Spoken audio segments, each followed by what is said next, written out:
This is Down to the Wire 513. Everybody else can shut up. It is time. Ooh, fly man ring. Back in the building, man. Yo, we in the building. We back.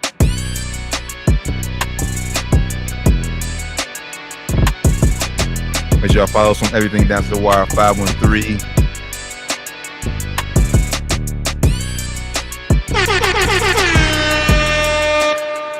Well, Down to the Wire 513 Sports and Spirits Friday. Good Friday. Although I ain't cracking mine open just yet. No drinking and driving until I get home. So you already know. Just get some apple juice here, man. You know, about to drive too after we get off here. I'm about to step out for a little bit, so I ain't trying to get too lit up. You know what I'm saying? How you feeling, brother? Guys, made it to another Friday. Made it to another Friday, man. Feeling good. Got a good workout in today. You know, feeling good, bro. How you feeling? It's Friday, man. Can't complain. And the weather in Cincinnati this weekend is damn near perfect, bro. Beautiful weather out there, man. Beautiful weather. So, I mean, I'm usually not one to go outside, but I might step out this weekend because the weather is just beautiful. So I'm doing this evening. We're going to the outside little thing here, so go be outside enjoying some of that nice weather. Only for a little bit, right. How we do step outside right back in, Exactly. And hopefully by the time I get back in, the fight, AB fights will be on. Hopefully, man. Hopefully, like I said, hopefully, like I was saying on Wednesday, I can find it on my TV or wherever it's on. I'm trying to find it. Hopefully it's viewable. Right. I'm trying to find it online somewhere. Hopefully for the free.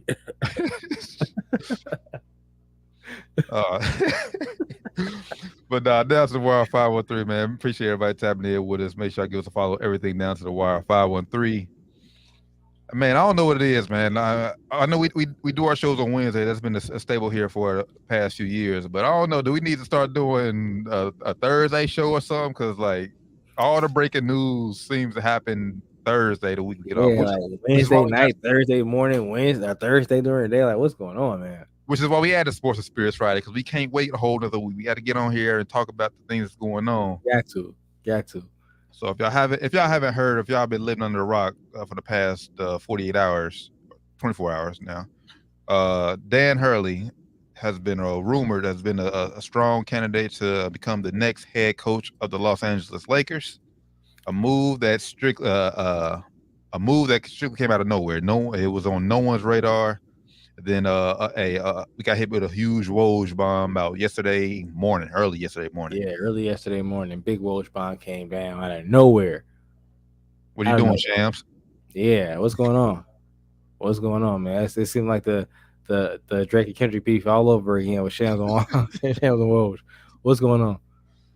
But nah, Dan Hurley to the Lakers, brother. I know we talked about it before we hopped on that JJ Redick. The Lakers said they was targeting on JJ Redick, but then it seemed like on Wednesday the report was that they were zeroing in on JJ Redick, and then Thursday morning, Wednesday night, whenever Woj dropped that bomb, Dan Hurley is the next target. Is who the Lakers have been, and then according to Woj, the Lakers have been targeting him since the very beginning. Mm-hmm. Just now he's apparently trying to at least hear us out and listen to what we have to say. I guess the offer. Came out of left field, but I must say, Rob Pelinka, man, kudos to you, bro. This is a great look. I think he is the strongest candidate that I've heard. We talked about Budenholzer. I wasn't a fan of him. I wasn't really, like I said off air, I'm not really against JJ Redick. I would welcome JJ Redick coming in. He's a rookie head coach. But I think we need somebody a little bit more proven than that. Not saying that JJ is not going to be a great coach one day, because I think he actually is. But with our roster right now, with the way it is, I think we need somebody a little bit more solidified already. And Dan Hurley would be a perfect candidate, I think, man. Does his lack of no NBA? I mean, I was a great college coach, back-to-back national champion. And we have seen coaches from the college game go on to have some success Somewhat. in the NBA. Yeah, for sure. Does his lack of no NBA experience worry you if you're a Lakers fan? Well, you are a Lakers fan, but should that worry you? The lack of NBA experience I'm not gonna lie, should worry you a little bit. Because we have seen so many great coaches on the college level come in and not do so well in the pros, like John Calipari. Rick Pitino didn't do so well in Boston. But we also seen coaches come in and do decent. Like look at Brad Stevens. I think he did a great job in Boston. He's doing a better job, I think, as a GM or executive, whatever his title is there now. But he did a great job as a head coach as well. Look at Billy Donovan. His record, I think, is like something over 500 for sure. So I don't think he's a great NBA coach, but I think he's decent. He's good. So I think it should cause a little bit of worry because he hasn't had any NBA experience. But from what people are saying and from what all the reporters are saying, he's great at building relationships with players, and they say that he's going to understand that he can't talk to these guys the same way he talks to those college kids because these are grown men who make considerably more than you, and they have families and they have brands. They're their own entities at this point, so you can't be talking to them like college kids. But I think he'll be. I think it's something to worry about, but I don't think it's reason for us not to go with him. What up, Mo Trey? He said Lakers will need a head coach with experience and a proven track record in NBA, or someone who has shown exceptional ability to adapt to the professional level. I mean, you're not wrong, but at this stage in the coaching search, is like a candidate like that is really not out there. It's not any candidate out there that has great NBA experience.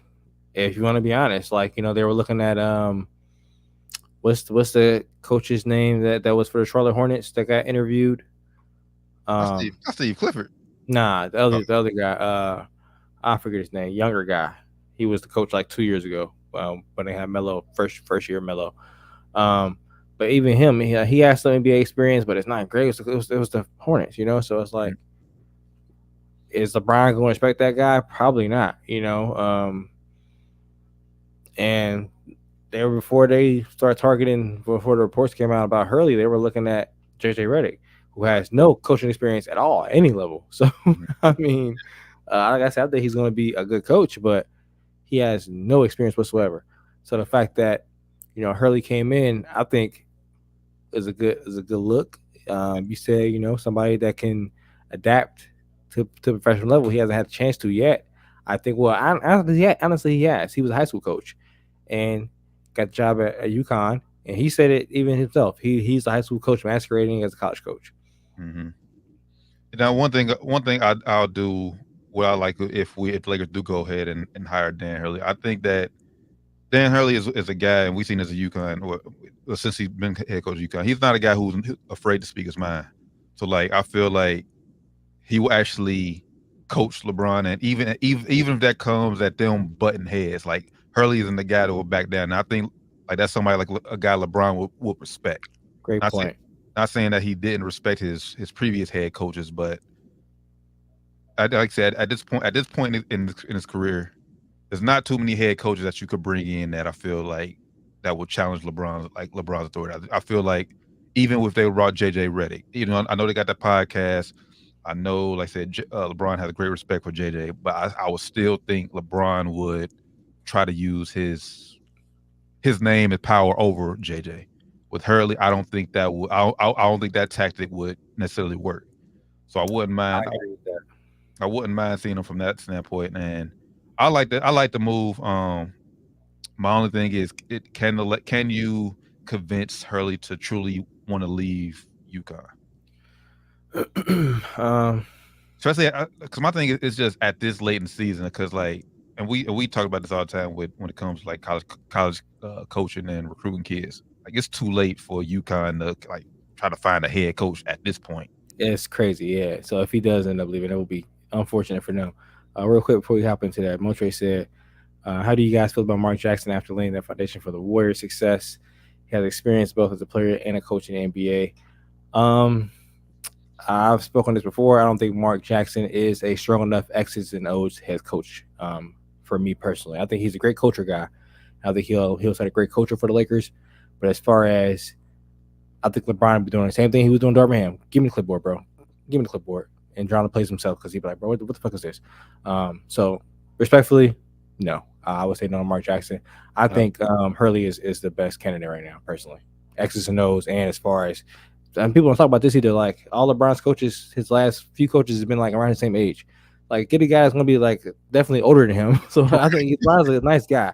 He's a respectful young man, even though he's 40. He knows I think he respects his elders. So I think he'll be a little bit more respectful of, like, of a Dan Hurley. Like, his guys in his 60s, 70s almost probably. So yeah. As far as the Mark Jackson thing goes, I think it's the reason the Warriors only got so far with Mark Jackson as the head coach, and I think that plays a point of what you said as far as the X's and O's go.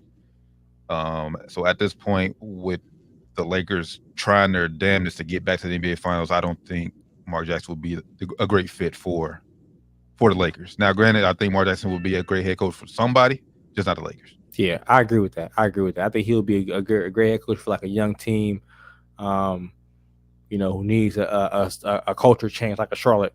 Man, somebody like that who needs a culture change, who needs somebody who's going to come in and put their arm around them and show them, like, y'all can do this. It's kind of what he did for Stephen Clay. Kind of, told them before anybody ever did, y'all gonna be the best backcourt ever. And we all was like, bro, what is he talking about? And now look at him, So, he spoke that into existence. So I think he's good for stuff like that. But like I said, as far as X's and O's go, not saying he's terrible at it, but I just don't think he definitely ain't touching Dan Hurley. Definitely not. Like, his schemes is crazy. Like, here, if you've watched his JJ Redick podcast, man, the way he set up the offense, man, ridiculous, bro. Like, if you're a basketball fan, you're a fan of like how X's and O's and how the game is played and how coaches be thinking, how how players get so open and how the schemes are. Watch that episode of the podcast, man. The offense that he set up for them is amazing. I think he would have AD looking like back to all world AD. So I'm trying to. I don't know. Like I said, the thing is, what can you get him? Can you get him from UConn? Like, for me personally, I think that would be like we said, I think it would be a bad look for him to leave at this point. I still think we're about a year. Well, you can't even say that, because like this will almost be like the perfect situation to leave. But you just won back-to-back national championships. Like, they can't be mad at him if he does, though. At this point, you won back-to-back championships. Yeah, I can three-peat, but also, this is a new challenge for me. At this point, last year was a cakewalk for them. I think they will respect him. Like, this is definitely a new challenge for him. We understand he likes guy who likes challenges. I think they would respect that. It would be bad timing, but I mean, it is what it is, bro. This is Los Angeles Lakers. This is not leaving for the OKC Thunder. This is the Los Angeles Lakers head coaching job. This is I don't think this is a desirable job right now, but just the seat of a Los Angeles Lakers head coach is one of the best coaching jobs in all sports. So, and that's the thing too. Like, you take the job, like Harbaugh, with the Chargers. They're not expecting the Chargers to win the Super Bowl this year. Like, with Hurley, you coming in, NBA championship or bust. I don't think that's the case. I think if you're realistic, I don't think that's the case. I think people know that the Lakers are, we want to win a championship. We have that aspiration, but they know we are not one of the top 5 teams in the league right now. Roster-wise, we're not. If we get on a hot streak, we can end up in the Western Conference Finals. But I think if we would have been where Dallas was, we could have got to this year.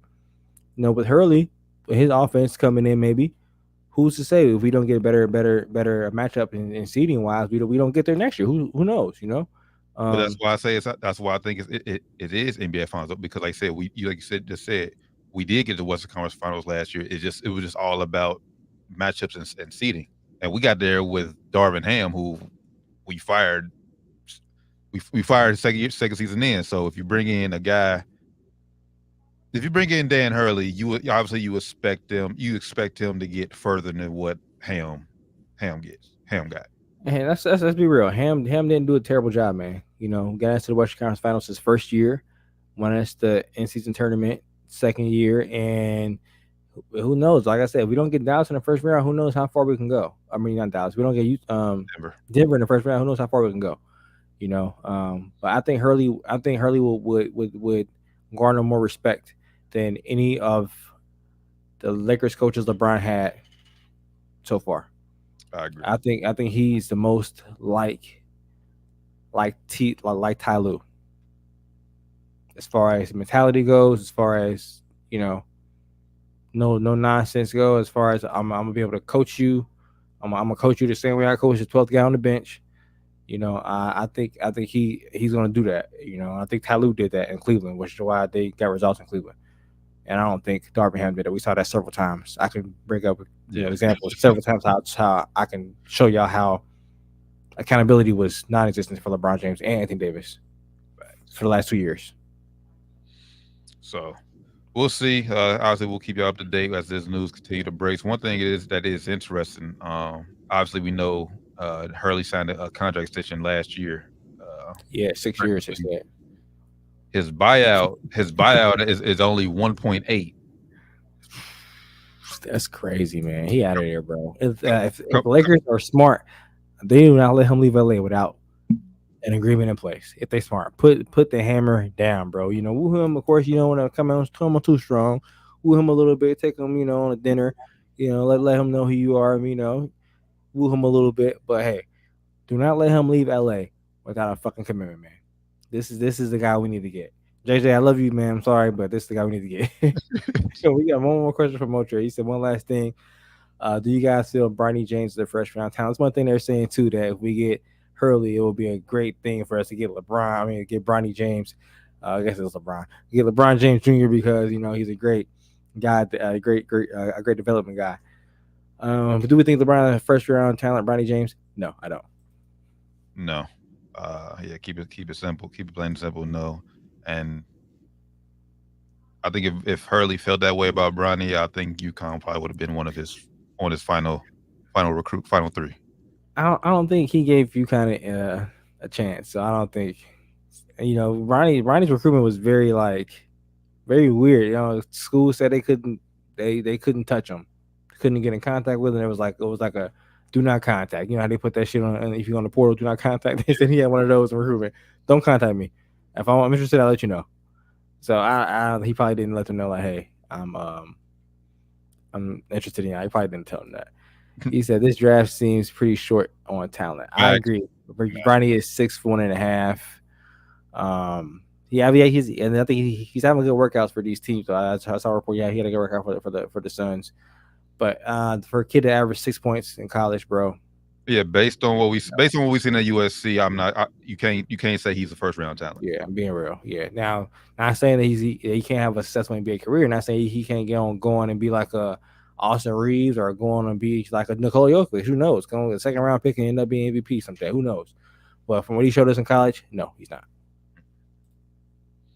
Love you too, Bronny. Want to see you succeed. Just being real. Just be more aggressive. That's what we've been preaching on the show. Just be more assertive. Oh, bro, shoot that thing. Let it fly, man. Speaking of somebody letting a team letting it fly, the Boston Celtics let that thing fly yesterday. Them boys could not miss. Dropping bombs on them. Boom, boom, boom, boom, boom. Porzingis came back in. Boom, boom, boom, boom, boom. I'm just gonna say, man. Last night was the Porzingis game. Like he came in from rip. As soon as he came in off the bench, he set the tone. Got hot. Boston never looked back. He set the bench tone, but I will say this. Jaylen Brown set the tone for the team offensively and defensively, man. He picked up Luka at 94 feet, full court on Luka, turned him over a couple times, and still brought on offense, had the team high in points. Jaylen Brown, man, proves that, hey, I might not be worth $300 million, but that's the market. Hey, I was worth it. It's the market. Because last night, he showed why he is the leader of that locker room. Mm-hmm. So basically, my thing. This was just, you know how they always say when teams take a week off or whatever, it's either good or bad, like rust or rest. Like they was well rested. Like they came, like whatever they did to keep themselves fresh for those 9 days they were off, it worked. Because they came definitely for Porzingis, man. that motherfucker came back in the game clipping, bro. Man, he showed why he is a unicorn, why he makes them unbeatable, bro. Mm-hmm. Makes them unbeatable when he plays even decent. Like even if he would have missed half a shot, like he still would have made them like unbeatable. Yeah, that was just man. Boston last night, game 1 NBA Finals at the crib, flexing our muscle. Because I mean, like obviously, great. I say give credit to the Boston Celtics defense the way they played on Luka, One but assist, bro. yeah, One assist. We haven't seen that in probably years in the NBA. but Luka having one assist, crazy. I found it weird that they did exactly what we thought they would do, we thought they would double team Luka and take everybody else away, but nah, basically played him straight up one on Straight one up. threw different bodies at him, but they didn't let the others get going. Which, hey, Not even Kyrie. 12 points. 12 right or 16? Did that 12? 12. 12 points. You couldn't really get it going either, man. You know they play great defense on him. Porzingis got some blocks too. Porzingis look really good, man. They probably looking at him like, bro, what you? There's something wrong with your fucking cat, bro.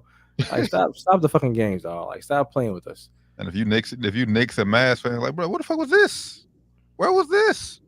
They didn't unlock this for him, man. You know, I think this was definitely a revenge game for Porzingis on the Mavs, because you know they kind of just shoot him away for smaller contracts. Like, just to go away. We don't want you to go away, which I thought was insane. You know, when he first got to Dallas, I'm thinking they got the two Serbian or not Serbian, the two European fucking unicorns, man. They about to go crazy with these niggas, but it didn't work out there. But hey, now we see maybe it's best for him to be a third, fourth option. Yep. So I'm not necessarily going to overreact to them Dallas getting blown out. Obviously, I think they will make the adjustments, and I don't think Boston will stay that hot from the field in game 2. And honestly, I think it just came down to the Mavs just not making shots either. So I'm not going to over panic, because like I said, they did. And I thought it was over. Like, I thought they was gonna come back in and win, because they got it. It was up 30. Yeah, that 13. Got it down to 8, as low as 8. Yeah, 8. Okay, yeah, but they got it down pretty low. And I was like, and this is the Boston we talk about all playoffs. It's like, just here we go. Yeah, that's why if you Boston, I don't think you want to get up big in the first quarter. You want to get up big in like third quarter. You know, when the game is like halfway over, almost over, get that big thing, because you get up big early, Boston is good at letting you come back. They're good at getting boring and playing with their food, man. And they did it last night, and Dallas almost came back. Like you said, they almost came back and made it very interesting. But of course, Boston, you know, pulled back away. But yeah, I don't think it's, you know, that big of a deal. You know, I thought they're going to lose the series anyway, so I will say they are in trouble. I think them seeing how Porzingis changes the game like that, they need to make some major changes, man. If they don't, they're going to get smoked. 5 games at the best if they don't change something up. Like you said, I don't think Boston to stay this hot, but Tatum also only has 16 points. Mm-hmm. You know, is he going to have another 16-point game in the finals? Probably not. You know, probably not. But I don't expect Kyrie to either have 12 either, though. And like some of the shots he was missing was like damn, shots bro. he only make. You're right. Hey, it could be time for bad juju to come back on Kyrie, man. Could be time for it finally to come back. Everybody this season, oh man, Kyrie. It could be time for her to come back. Hey man, remember when you were shitty to us for no reason, Kyrie? Remember that? The basketball guys don't like everything, man. They don't fuck with that all the time. Might come back to home in the finals. Just saying. So, as far as adjustments in game 2 for Dallas, obviously you need better bench play. Like Lively got in foul trouble. Like, so he was damn near a non-factor, and I think that was a guy we both highlighted on Wednesday that we think if Dallas had a chance to win, he would need to play well. Yeah. So I think he needs to stay out of foul trouble. I will say this too: Tim Hardaway Jr. Why is he not playing? What's going on there? That's fair. Yeah, because they went to the Hardy kid. Yeah, which I mean, I'm not mad at him getting some minutes either, but and Josh Green, yeah, I definitely wouldn't have been mad seeing some Timmy minutes in there somewhere. Jason Kidd. That's fair.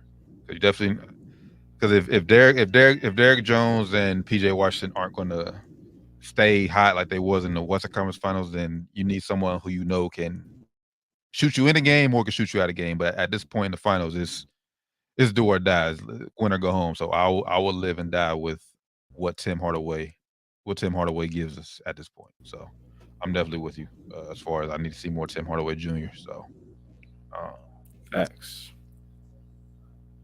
Game 2 is Sunday 8:30. We probably gonna hop on. Honestly, we're gonna probably have to hop on Monday to get, but because Game 3 is Wednesday. I say it's on Wednesday, ain't it? Yeah. So yeah, we probably gonna hop on Monday, and then probably have to put. Yeah, we'll talk about it. We'll talk about it off there. But make sure y'all hit that notification bell on YouTube so y'all never miss the show. Tap in with us on everything. Down to the Wire 513. All social media scroll at the bottom of the screen, or just Google us. Is the easiest way to find us, as I always say. I think that's really about it for today, brother. Light news day. Like I say, obviously the big Dan Hurley is the big time situation. Yeah, I just saw too. Hurley to mull over Lakers job. So UConn head coach plans to fly home to decide future after meeting with the Lakers. Get him out of the building, bro. The building. Yeah, he's going home. Talk to the wife. She probably there with him. So why go home? No, we gotta make that sale right there, bro. Let him go back to Connecticut now. Back to where. Come on, man. Yeah, UConn is about to. Here, Dan, you can have Lock this. him in the house like they about to pull a Doc Rivers when the Clippers. Remember they did DJ Yeah. and they went to his house, bro. They about to pull that shit. Go to his house, lock him in there. Nope, you're not going back over there, bro. We're not letting you back. Go to Los Angeles no more. You're gonna have you here until season starts, bro. Here, Dan, we know we just gave you a contract extension last year, but here's another 6-year extension, $50 million. More money. Here's more money. We'll pay your house off. We'll get you more cars. He's not going nowhere now. Nah, yeah, I don't We'll think. see, man. I don't think he's going nowhere either. So, We'll see. And at this point, man, like I said, if it ain't Hurley, then I think it has to be Reddick. You can't keep this search going on. You can't keep it doing this now, like, because I mean, if I'm JJ now, I'm feel slightly insulted a little bit. If I'm JJ, a little bit insulted because now it's like first it was JJ and then it was Borrego, I think his name Borrego, the guy from Charlotte, ex-head coach. I think he was assistant recently in I forget where, but Borrego was his name. So first it was JJ, and then it was they're gonna bring Borrego as assistant, and then no, we're gonna interview Borrego too for the head coach job, and then it's like nope, now it's Dan Hurley. I'm like, bro, what's going on from JJ? I'm like, all right, fuck y'all. But to be Now, fair, money. but to be fair for JJ, I mean, he's on ABC duty, so maybe they won't announce it until after the finals. If That's what he said too. He said that like 2 days ago before the Hurley shit came out. He said that as he was on some podcast, I forget which one they asked him about it. He said there'll be an announcement. Shams will be something.